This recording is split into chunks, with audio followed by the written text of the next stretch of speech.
అమెరికాలో మీరు చేరిన కోర్సు బాగోలేకపోయినా డోంట్ వరీ, మీకు నచ్చిన మరో కోర్సులోకి సులభంగా మారిపోవచ్చు. ఇక్కడ మీరు చేసే కోర్సులు కెరీర్కు ఎంతగానో సహాయపడతాయి అనటంలో ఎలాంటి సందేహం లేదు. Being a good university, a good reputed university, GSU being one of the best universities in U.S.A. and one of the best university in the world. Of course, the location matters to me a lot because the weather and you need to adjust to the climate also.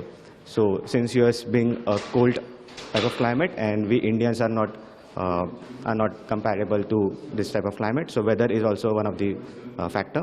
So weather ante comparatively ikkada anta cool ga undadu winters loni, because when you it's in the southern part of the country, but when you go on north aithe inka weather chala cool ga untadi. So winter lo kuda ikkada temperature manageable.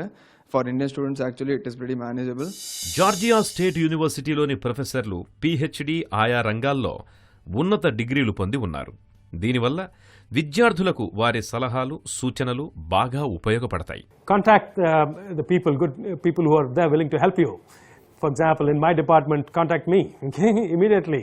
As soon as you encounter a problem in the first month or the second month, come to the department chairman or to the department graduate director or some other faculty who seems a little bit more outgoing and willing to help. Okay, so seeking help, you should never shy away. Okay, the universities in the U.S. is that you can be of any degree. I have some students coming from physics, students coming from math, students coming from biology, chemistry, and even areas like art or something like this. They're interested in these classes. They may work harder than other students because they don't have enough background, but they usually can do it. అమెరికాలో చదివేందుకు కోర్సుల ఎంపికలో విద్యార్థులు సరైన నిర్ణయం తీసుకోవాలి. సామర్థ్యం, బలాలు, ఆసక్తిపైనే ఆధారపడి కోర్సు ఎంపిక చేసుకోవాలి. అందుకు అమెరికా విద్యా వ్యవస్థలో ఎన్నో వెసులుబాట్లున్నాయి. కోర్సులు, వర్సిటీల ఎంపికలో విద్యార్థులు వసతులు, పరిశోధనాశాలలు, సౌకర్యాలు పరిశీలించాలి. అంతేకాదు, విద్యార్థులు చేరిన కోర్సును మధ్యలో మార్చుకోవచ్చు. గ్రాడ్యుయేషన్లో మొదటి 2 ఏళ్ల తరువాత కోర్సుపై ఒక అవగాహన వస్తుంది. ఉన్నత నాణ్యతా ప్రమాణాలు పాటించడంలో జార్జియా స్టేట్ యూనివర్సిటీకి మంచి గుర్తింపుంది. రీసెర్చ్ ప్రాజెక్టుల్లో అత్యుత్తమ టెక్నాలజీని అందిస్తామని జార్జియా స్టేట్ యూనివర్సిటీ వెల్లడిస్తోంది. Typical admission criteria for entering the master's program is GMAT scores. I think it's scored out of 800, so I think typical score, I would say that if you score 700, yes, very good chance of getting in. 650, good chance of getting in. 600, possible. So that is the expectation, and then you need TOEFL to prove that you have good command over English, both written and spoken English.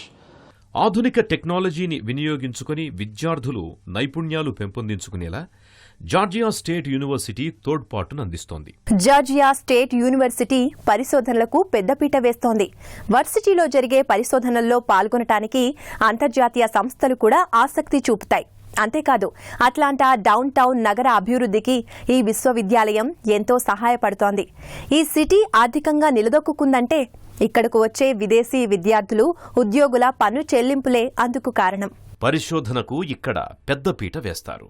Always PhD students are supported, but of course their application is reviewed and it goes through an admission process, and there's an admission committee which is going to evaluate the application and hold interviews over the phone, Skype, in person. So if the student is here, then of course they will be invited. We have a recruitment day, and our next recruitment day is coming up to be on February 19th, which is for domestic students. But then there are some students who are traveling here, so they can always be invited. విద్యార్థుల అభిప్రాయాలు ఇప్పుడు విందాం.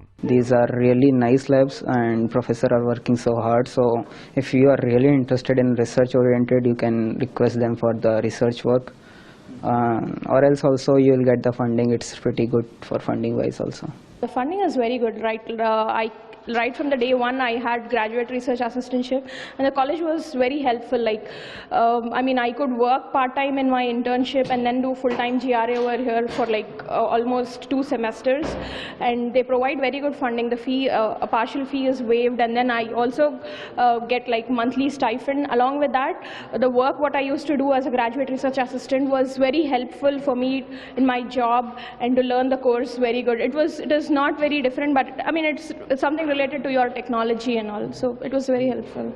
It is a 5-year long process, so you have to be very sure of the subject you choose, because you have to live with it for the rest of your life. Because after you do your PhD, you're either an assistant professor or you go to a consulting field or you go to corporates and work.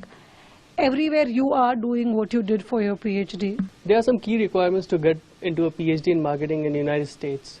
First of all, the basic requirements are you need to have a GRE score, you need to have a TOEFL score, and GRE scores are around 320-ish, and TOEFL is 100 plus, which is a good score which most of the schools require. While making the applications, there are multiple things happens in the process, starting with what actually PhD is all about, and that is the starting point. So some of the requirements for a PhD program and to commit to a long-term PhD program for 5 years is basically the student is committed and motivated to do research or not. That is the first criteria. In addition to the standard criteria like GRE, GMAT scores, good GPA and the percentages, and also whether they are motivated to work with someone and whether their interest in terms of research aligns or not.